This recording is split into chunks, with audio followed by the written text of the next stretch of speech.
உங்கள் favourite TV ஷோக்களை இனி miss பண்ண தேவையில்லை. ZEE5 இல் முற்றிலும் இலவசமாக காணுங்கள். இங்கேயும் எப்பொழுதும். பில்லி சூனியம் இருக்கு நீங்க நம்புறீங்க.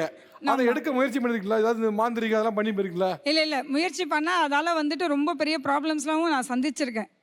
என்ன ப்ராப்ளம்? பண இழப்பு தான் அதிகமா இருக்கு. ஏங்க ஒரு சர்வீஸ்க்கா போனா காசு கேட்க மாட்டாங்களா பின்ன? நீ பில்லி சூனியம் இருக்குன்னு தெரிஞ்சு போய் போறீங்க. ஏதோ கம்மியா கேட்ட கூட பரவாயில்லை சார். இவங்க கேட்கறதே வந்து பாத்தீங்கன்னா லட்சக்கணக்கில் தான் கேட்கறாங்க. எவ்வளவு கேட்டாங்க? எவ்வளவு கேட்டாங்கன்னா 10 லட்சம் ரூபாய் எடுக்கிறதுக்கே 10 லட்சம் ரூபாய் கேட்கறாங்க சார். பில்லி சூனியம் எடுக்க 10 லட்சம் ரூபாய்? ஆமா உண்மை. ஒரு ஜாதகமே நம்ம நல்ல ஜோசியர்கிட்ட ஒரு ஜாதகமே பார்க்கணும்னாவே ஹார்ட் பைபாஸ் சர்ஜரியே 2 ல இருந்து 3 லட்சம் ரூபாய் தான்மா. இல்ல ஒரு ஜாதகமே நல்ல ஜோசியர்கிட்ட பார்க்கணுமா அவங்க கேட்கற அமௌண்ட் என்ன நீங்க யாராவது உண்மை சொல்லுங்களேன். நீங்க இதெல்லாம் ஓகேமா? பில்லி சூனியம் 10 லட்சம் ரூபாய் நம்புற மாதிரி இல்லையே. இல்ல உண்மைதான் சார் இருக்கு. இப்போ அவங்க 10 லட்சம் ரூபாய் கேட்டாங்க. நீங்க எவ்வளவு செலவு பண்ணீங்க? நான் கிட்டத்தட்ட 30 லட்சம் சார். அதாவது ஒரு கடனை வாங்க போய் இன்னொரு கடனை அப்படியே அடைக்க எங்கேயோ போய் நிக்குது. இன்னைக்கு நான் எதுவுமே வேண்டாம்னு சொல்லிட்டு கையெடுத்து கும்பிட்டுட்டு நான் கடவுளை நம்பிட்டு உட்கார்ந்துட்டு இருக்கேன். நீங்க ஷோக்கா சொல்லாதீங்க. 30 லட்சம் ரூபாய் இல்ல உண்மை. இது நான் பொய் சொல்லல. நான் நிரூபிக்கிறதுக்கு நான் ரெடியா தான் இருக்கேன். உண்மை இது. என்ன பிரச்சனை உனக்கு? என்ன பிரச்சனை? அந்த 30 லட்சத்தை வந்து நீ பிசினஸ் போட்டுனா நல்லா இருந்திருப்ப. என்ன வளர்ற நீ? எந்த காலத்துல இருக்கீங்க? என்னோட முட்டாள்தனத்தால தான் நான் இவ்வளவு ஏமாந்து இந்த பக்கம் வந்து உட்காரு. என் கட்சியில உட்காந்து என் பேரை கெடுக்கிற. இப்போ இல்ல இப்போ அவங்க பேசும்போது அவங்களுக்கு நிறைய குழப்பத்தில் இருக்காங்க. அப்பட்டமா தெரியுது. நீங்க பில்லி சூனியத்தை நம்புறீங்க. ஆனா தமிழாவா பில்லி சூனியத்தை என்ட்ரோஸ் பண்ணல. இருந்தாலும் நீங்க பில்லி சூனியத்தை இவ்வளவு தூரம் நம்புறதுனால, உங்களுக்கு பில்லி சூனியம் இருக்குன்னு நம்புறதுனால சமூக வலைதளங்கள்ல இந்த பில்லி சூனியம் சார்ந்த விஷயங்களை நிறைய வீடியோக்களையும் பில்லி சூனியம் சார்ந்த விஷயங்களை வந்து எடுக்க முடியும் அப்படின்னு தன்னைத்தானே கிளைம் பண்ணக்கூடிய ஒருத்தர் வந்து நம்ம ஸ்டேஜ்ல இருக்காரு. அவர் நீங்க பேசுங்க. நீங்க பேசி இன்னமும் பில்லி சூனியம் தான் இருக்குன்னு நீங்க நம்புனீங்கன்னா அதுக்கப்புறம் உங்க இஷ்டம்.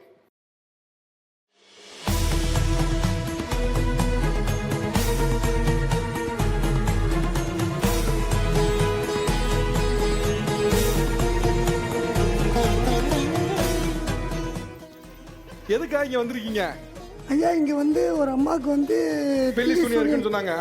சொன்னாங்கல்ல அவங்க இன்னொரு சொன்னாங்க 10 லட்சம் ரூபாய் கொடுத்தாங்களாம் எங்கேயோ. ஆமா ஏமாந்துட்டாங்களா? ஐயா பொய்யா 30,000 தான் சொல்லுங்க. அவங்க வீட்டுல இருந்து எடுத்து காட்டுறேன். அநியாயம் 30 லட்சம் கொடுத்து ஏமாந்து 30,000 தானா? தரல பொய் சொல்றாங்க. 30 லட்சம் ரூபாய் கொடுப்பாங்களா பில்லி சூனியத்துக்கு? அதான் எனக்கு ஆச்சரியமா 100 தடவை கேட்டேன். நான் சொல்ல மாட்டேங்க. இப்போ வரட்டும். இப்போ கூப்பிடுறேன். இப்போ பாருங்க அம்மா, பில்லி சூனியத்தில் பாதிக்கப்பட்ட அம்மா வாங்க.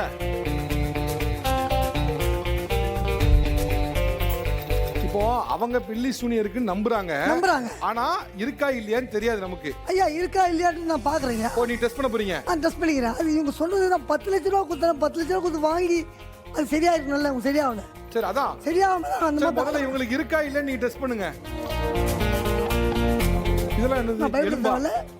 ஆமா ஐயா. ஆடோட தொடை. ஆடோட தொடையா? ஆடு தொடை. ஓ இல்லையா அதெல்லாம் ஐயா அதெல்லாம் இல்லையா. ஆமா அது வேற. இல்லை நீ இவர்கிட்ட என்னை பற்றி கிண்டல் வச்சாருன்னா கண்டிப்பாக திருப்பி விட்டுருவேன். ஐயா கிண்டல் பண்ணாருன்னா இங்கே திருப்பி விட்டுருவேன். சாமி மிரட்டி பாக்குறாப்ல. இல்ல நீங்க என்ன கிண்டல் பண்ணாம இருந்தா சரி. நான் எது கிண்டல் பண்ண போறேன்? நம்ம உண்டிடம் வேலை உண்டு. நமக்கு எதுக்கு இந்த வம்புல?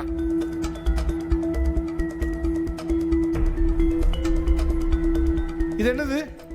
ஐயா இது பேர் வந்து அத்தர். நாக சம்பந்தம். இந்த ஸ்மெல் இருக்கும். நல்ல ஸ்மெல் இருக்குமே. ஆமா நாக சம்பந்தம் உள்ள இருந்தாலும் அது கெட்ட சக்தி வெளியே வந்து பேச ஆரம்பிக்கும். இதேதான் சார் அப்பயே சொன்னாங்க. ஐயா அப்ப சொன்னாங்க இப்ப சொன்னாங்க. இதேதான் சரி இருங்க. இல்ல ஐயா இப்ப என்கிட்ட நான் 10 லட்சம் வச்சா? இது ஷோ இதுங்க. ஒன்னேன்னு சொல்றேங்க இல்லைங்க. நம்பி வந்து நம்ம போறோம். எங்களை வச்சு வியாபார கண்ணோட்டத்துல ஏமாத்தி இருக்காங்கன்னு நான் சொல்ல வரேன். மக மாதிரி இருக்கேன். நான் உன்னை வந்து ஏமாத்த வரல. நம்மள வச்சு வியாபார கண்ணோட்டத்துல தான் எல்லாருமே சம்பாதிக்கிறாங்களே. கண்டி வரல ஒண்ணா இருக்கா? இல்ல எல்லாருமே வியாபார நான் வியாபார கண்ணத்துல வரல. கூப்பிட்டாங்க என் மக மாதிரி இருக்கேன். உன்னை பிரச்சனை நல்லா ஒண்ணு வந்திருக்கு.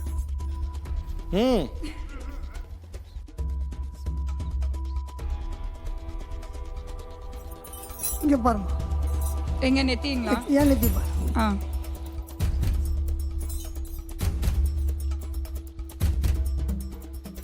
குழந்தை தெரிஞ்சுக்கோ.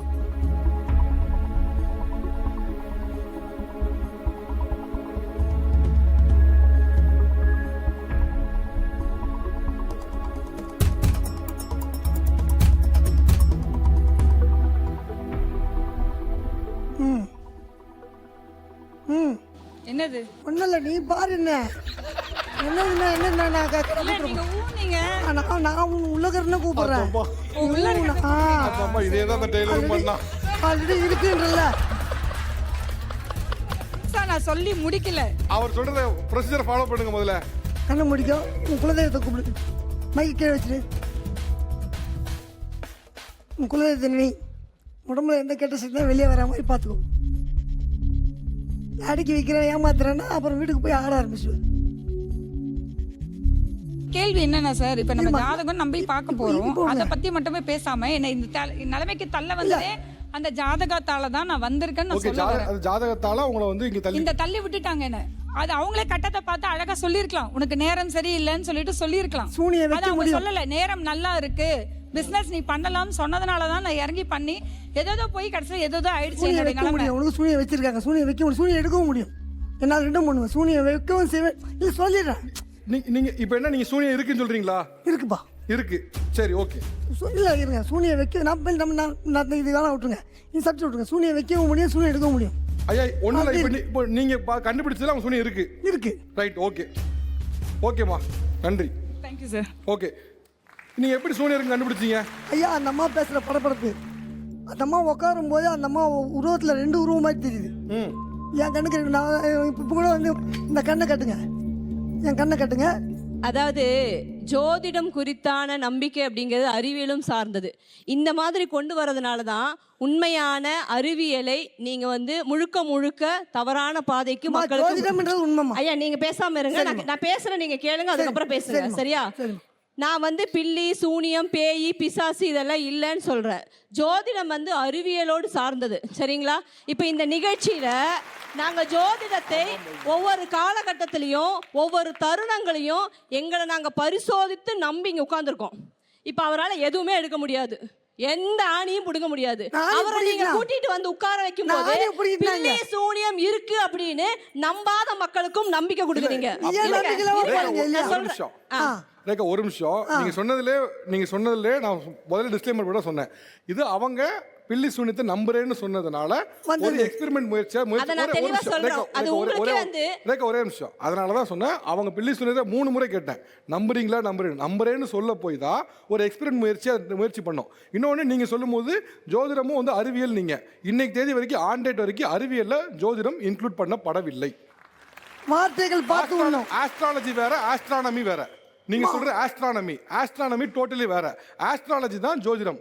ஆஸ்ட்ராலஜி எந்த சயின்ஸ் புக்லயும் கிடையாது, ஆஸ்ட்ரானமி தான் இருக்கு. Astronomy is totally different from astrology. அதோட கனெக்ட் பண்ண விஷயங்களை தான் நம்ம இங்க பேசறதுக்கு வந்திருக்கோமே ஒழிய. சார் ஜோதிடம் என்பது வானசாஸ்திரம். பேசிட்டு இருக்கும் அப்படியே சார் வாங்குவீங்க, பேசிட்டு இருக்கீங்க நடுவுல வரீங்க.